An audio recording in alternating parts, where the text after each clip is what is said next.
الخير عليكم، ازيكم؟ عاملين ايه؟ يا رب تكونوا بالف صحه وبالف خير. النهارده هنعمل مع بعض المحشي المشكل.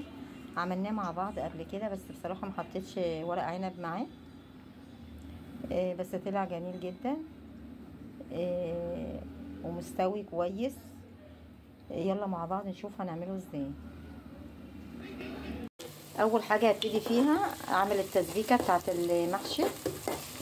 بصلتين كبار كده هو زي ما انت شايفه، وابتدي اول ما يحمروا انزل بالطماطم تسبيكه عاديه خالص. واول حاجه بقى هي الميه غليت، احط معايا نص معلقه كمون، 3 معالق زيت،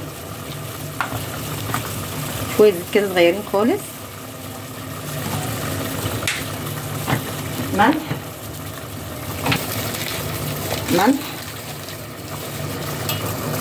وابتدي كده اهوت انزل برصه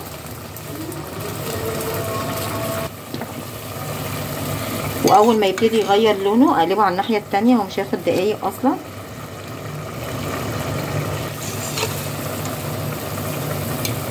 وهو كده اول ما ابتدي اغير لونه الناحيه التانية ابتدي كده اصفيه واحطه في مصفى وانزل في الجزء الثاني شويه كده اهو، ما كترش. وهي التسبيكه بتاعتي اتسبكت، انزل بقى بالخضره بتاعتي، وهي انزل بالخضره. طبعا الخضره زي ما انت عايزه، طبعا غسلاها ونقعاها كويس عشان التراب والحاجات دي. اهم حاجه الاول تنقعيها وبعد كده تقطعيها. والبهارات بتاعتي ضفتها ملح وشطه وكمون. استنى بقى تبرد خالص وابتدي احشي بقى المحشي بتاعي. كلنا شاطرين وبنعرف ازاي نقور الكوسه والباذنجان والفلفل. يلا مع بعض نكمل الحشو المحشي مع بعضينا. وهو بعد ما نضفت الباذنجان والكوسه والفلفل وورق العنب اهو، عملته وسلقته وصفيته. وهدرب معاكم الرز كده اهوت، الخلطه بتاعه الرز. وهبتدي قبل محشي هوريكي الكوسه بتبقى فيها بعمل فيها ايه اهو. ابتدي كده اعمل لها كده اهوت، العلامات دي بتبقى شكلها حلو في الكوسه لما تيجي تستوى. طبعا كلنا شاطرين وبنعرف ازاي نقورها. وابتدي بقى احشي معاكم اول حاجه الكوسه. طبعا ما بعرفش البس جلافز ولا اي حاجه، هي اصلا المحشي معروف بقى بالمعمعه بتاعته دي.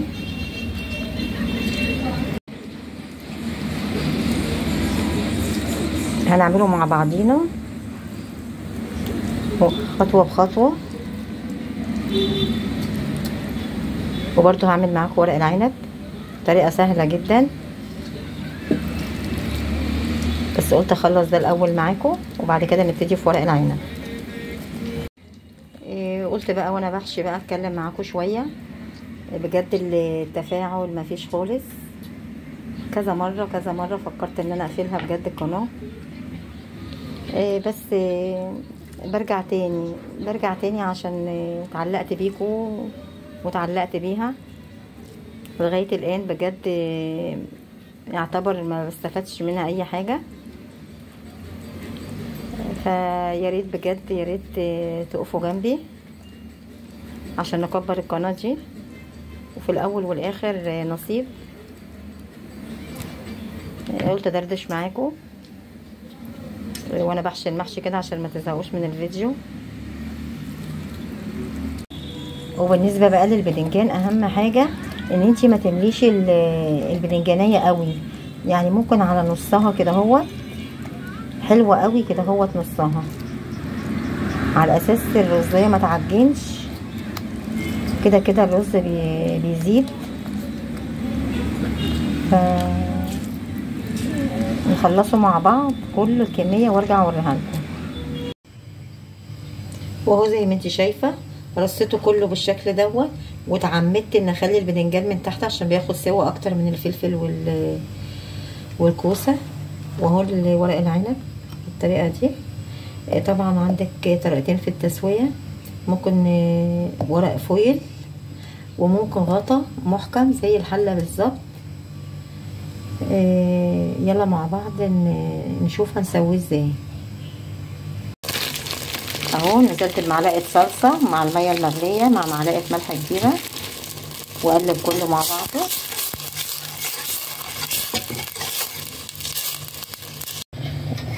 وكده اهوت بقى هتيجي بقى اضيف الميه وهقول لك لغايه فين.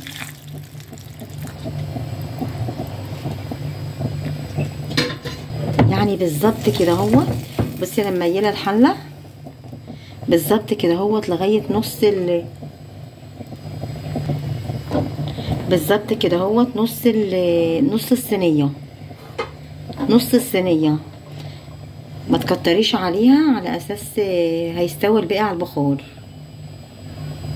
وبتيجي غطيها بالغطا، اغطيها بورق فويل المتاحة عندك، غطا ورق فويل اي حاجة المتاحة عندك. طبعا الوقت هياخد من نص ساعة لساعة الا ربع. اول ما يبتدي يغلي هوطي النار واسيبه براحته خالص ونرجع بعد ما يستوى. وابتدي بقى ارفع الغطا زي ما انت شايفة. بصي المية على القد ازاي، زي ما قلتلك ما تكتريش المية خالص. اوعي تسوي المية او تحت منها بشويه زي ما بنعمل المحشي، لا ده كفايه نص الصينيه دي او نص الحله اللي انت هتعملي فيها. وابتدي اطلع معاكم حاجه.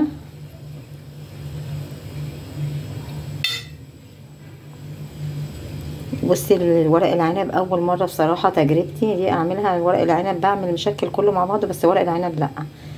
بس بصراحه طلع في منتهى الجمال برضو. عشان انا ماسكه التليفون مش هينفع. هحط الطبق التقديم واوريهولكم. وهو بعد ما حطيته في طبق التقديم بالجمال دوت وكل حاجه فيه يعني مستويه كويس بجد.